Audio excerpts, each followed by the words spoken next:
What's up, tribe? How you doing? Okay, new show alert. I'm going to try to do Sisters. Y'all asked me about Sisters. Y'all asked me about the Oval. I'm telling y'all now, I can't do the Oval. I tried to watch it. I got about 5 minutes in. I had to turn it off. I just couldn't do it. Sisters, I at least got through the whole episode. I have a few concerns, but I'm going to try it. So this is going to be your review of Sisters, Season 1, Episode 1 on BET. One of Tyler Perry's new shows. And it's your typical formula. You have four friends. They're all black women. They seem like they have their different levels. They're not all like successful or all struggling. It look like there's some tears here. So let me go through the four sisters. The four friends. So the first one that we see is Andy. Andy is a lawyer. It's her birthday on this particular episode, and she's having an affair with a man named Gary, who seems to, we don't know, I thought he was like a fitness instructor, but then I realized later on in the episode, because the episode starts with them having sex, and then him saying, hey, I gotta get to the gym, and I'm thinking, oh, maybe he's got clients, because he said something about I gotta get the kids off to school, so I was like, oh, they're a couple, but then the more they talk, you realize that no, they met at a grocery store. He's married, but he's giving her the whole song and dance about, I'm a leaver, I'm a leaver. Just give me some time. And today is Andy's birthday, and she has sort of given him this ultimatum. Well, she told her girlfriends that she gave him this ultimatum. I think in her mind, she sort of gave him until her birthday to get it together, or she was going to end it.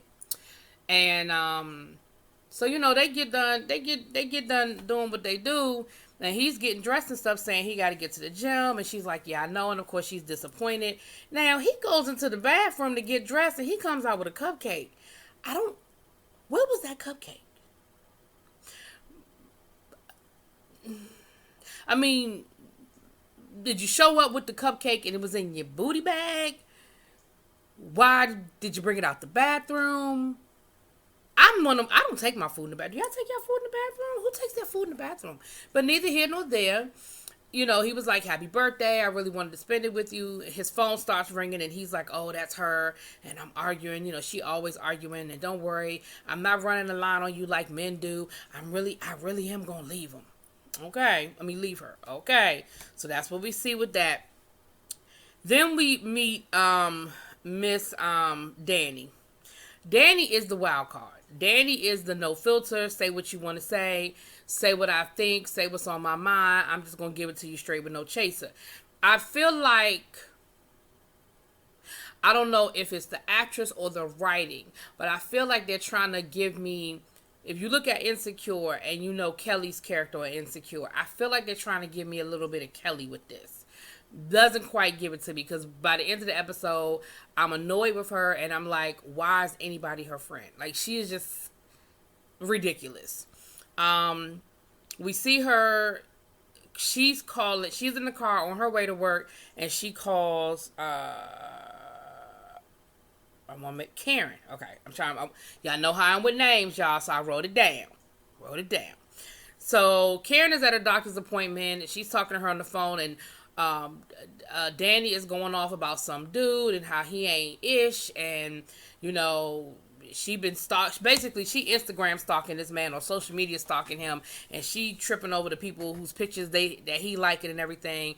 And she's, like I said, she's on the phone with Karen. Karen's at a doctor's appointment, and Karen's like, look, I can't talk to you about this right now. We'll just have to talk about this later tonight when we have drinks. And she's like, what we having drinks for? And she was like, did you forget it's Andy's birthday? Oh, my bad. I ain't forget, but, I just eating too many edibles, And she was like, so then she gets off the phone. Karen tells her she's at her doctor's appointment. And she was like, what you doing at the doctor? She said, oh, it's just my regular report, my regular checkup. But you can tell there's more to that story. We'll get back to that. So then she gets off the phone and she ends up calling Sabrina. Sabrina works at a bank. She's a manager at a bank. And again, she's trying to go off about some man, and you can tell that this is her regular MO, because none of them really are trying to hear this. And she says, look, we'll just talk about it tonight, and please don't mention, we're going out for Andy's birthday for drinks. I'm going out for drinks for her birthday, but don't bring up her birthday. Don't bring it up. It's a sensitive subject. She's kind of feeling some kind of way. She's expecting this proposal, and if she gets it, let her tell us about it, but don't bring it up. Now, back over to the doctor's appointment. Now, Karen is at the doctor's appointment, and what we realize is Karen just broke up with her boyfriend. He's been unfaithful, and she went to the doctor to get checked up to make sure she's good to go. HIV test came back negative, and the doctor she knows this doctor, and she had talked about the doctor knows that she's been in this relationship, and she said, "Honey, what'd he do?" And Karen was like, "Can we not talk about that?" And she said, "I'm sorry, I didn't mean to be inappropriate or make you feel uncomfortable." She said, "But if you're unlucky in love, but you want to have a baby, there are other things we can look at, some other alternatives. We can freeze your eggs and stuff." And she was like, "Is there something wrong?" Like, 'cause while this is going on, she's getting a pelvic exam, and as a woman, that's probably one of the most awkward, uncomfortable moments that you go through. And so she was like, are you seeing something wrong down there? Like, why are you bringing up babies and freezing eggs?" And she said, "No, I'm just saying, women over 35 are considered geriatric. They're high risk. So I just want to, you getting up there in age." Now, look, when I found that out, it blew my mind too. Like, as a woman who's like 37, 38 years old, I'm older than that now. But when I was, and they talking about geriatric, the word geriatric automatically puts a certain mindset. But that's what it is, that's what we as women deal with. So we found out that her ex-boyfriend's name is Zach. Now, Zach works at the airport with crazy wild child Danny. And she even said, "I'm going to cuss him out when I see him. I can't believe he dogged our girl out. I'm going to get him. We'll get back to that. Now, over to the bank.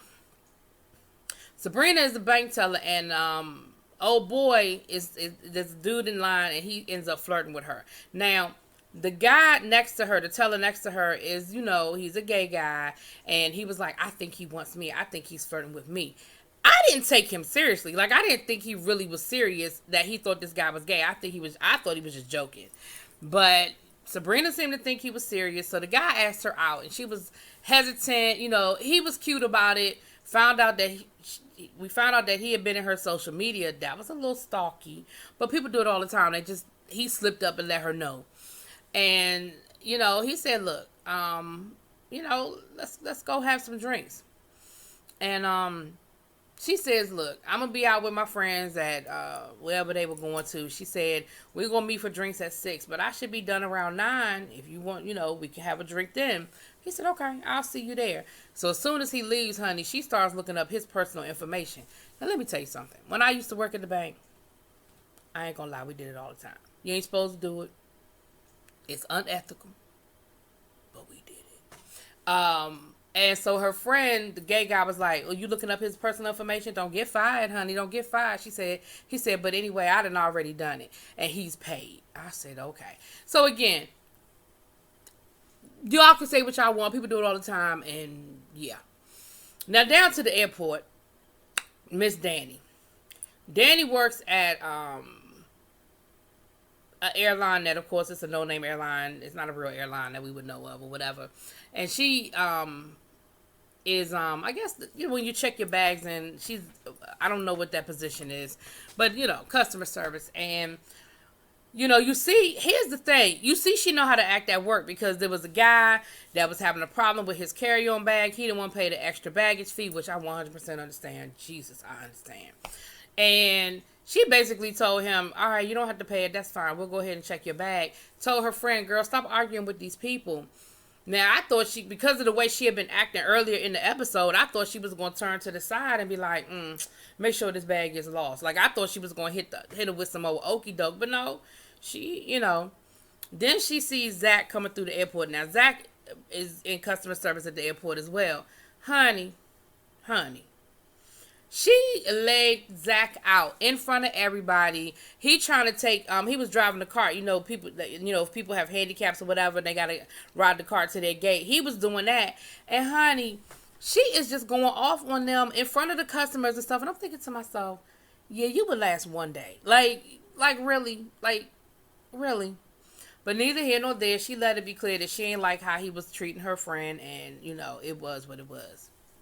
Now, Ronnie is a big time lawyer at a private law firm. She's a divorce attorney, and we see that basically she was the first black woman to be hired for this particular law firm. And she's like, look, I know they brought me in here for a splash of color, but I'm going to show them what I can do.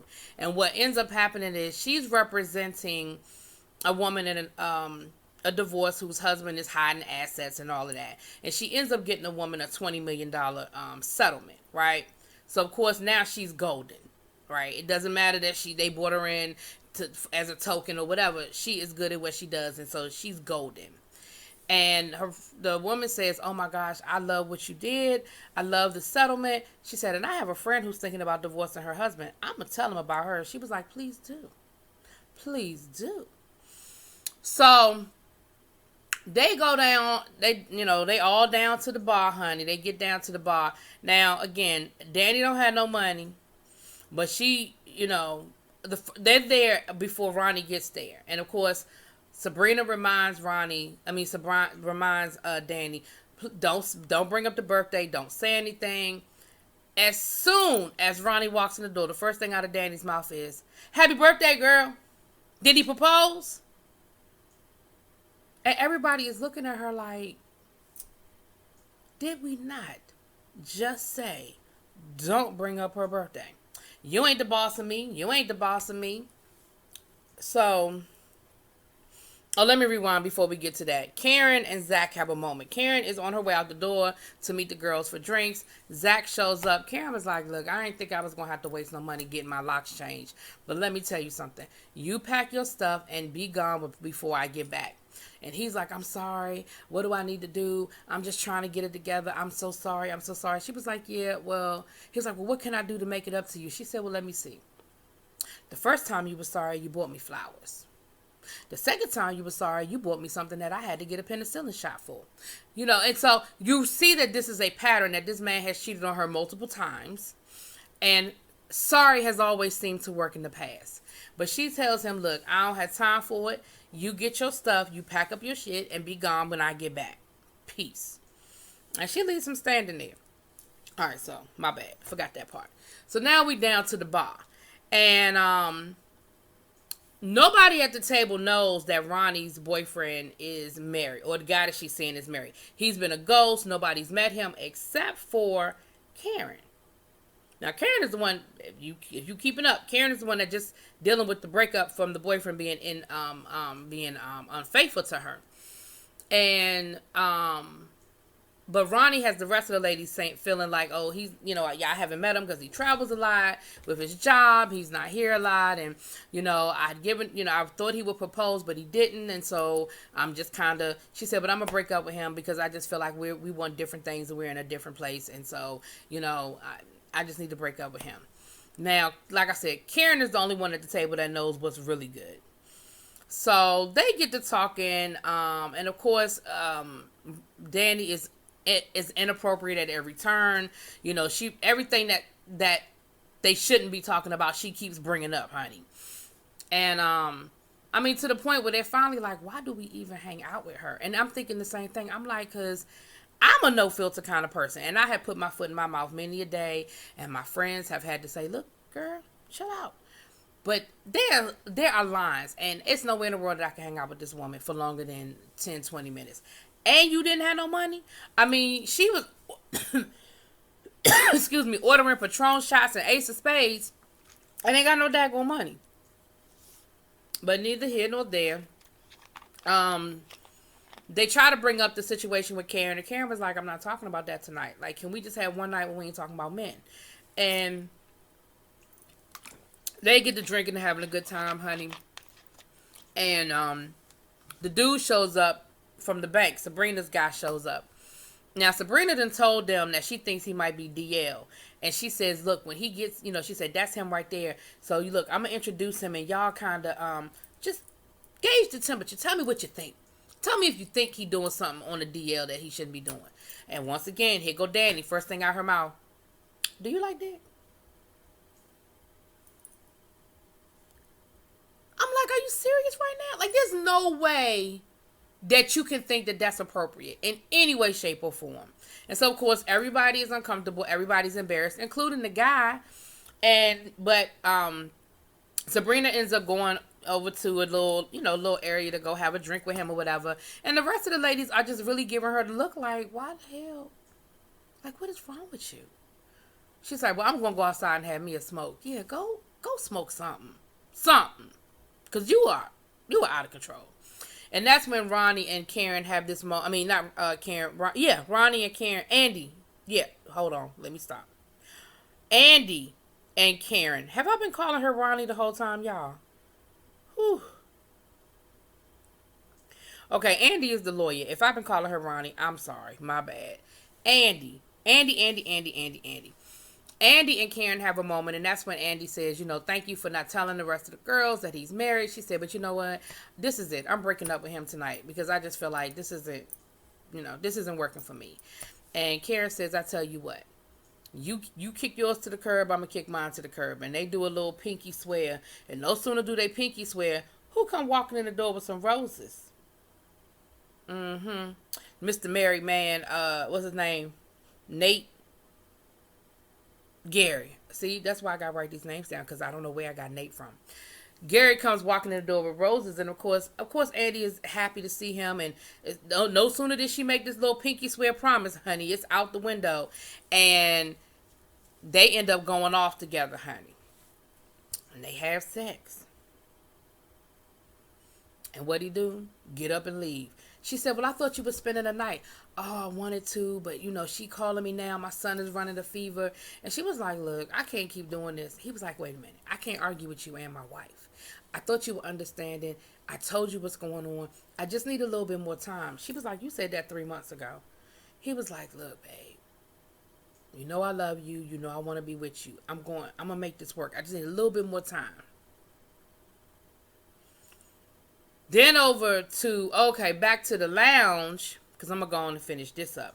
Back to the lounge, Sabrina is talking to old boy, and he asked her point blank. He said, so, what was all that about with your girl, because he was like, your friends are just off the hook. He said, what was all that about with your girl asking me if I was gay? Like, what was that? And she said, well, my friend down to the bank seemed to think that maybe you were flirting with him. Now, again, I didn't think he was serious, but Sabrina must have thought he was. He said, look, I'm not gay. I'm not bisexual. I'm not down low. I'm not none of that. Like, I am, I love women, and, I'm feeling you. Like, what's up?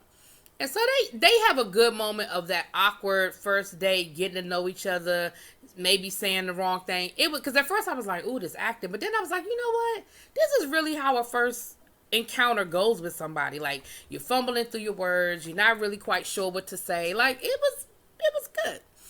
Then, he kind of makes a little comment about, because they were arguing over what color her dress was. And then he said, well, maybe I can see the tag later on. And she was like, no.